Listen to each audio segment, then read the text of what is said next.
F'sena waħda biss saru 2766 rapport ta' vjolenza domestika lill-Pulizija u l-Aġenzija Appoġġ.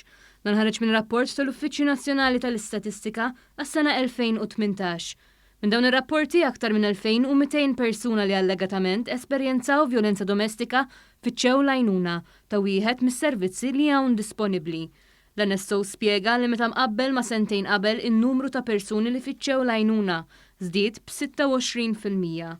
Fl-2018 l-aktar dipartiment li rċieva rapporti ta' vjolenza domestika kien dak tal-Pulizija, segwit mill-Aġenzija Appoġġ, shelters speċjalizzati, id-Dipartiment tal-Emerġenza u l-Victim Support Malta. Il-maġġoranza ta' vittmi f'dawn il-każijiet huma nisa. Minkejja dan l-istatistika għall-2018 uriet li kien hemm total ta' 384 rapport fejn il-vittma kien ir-raġel.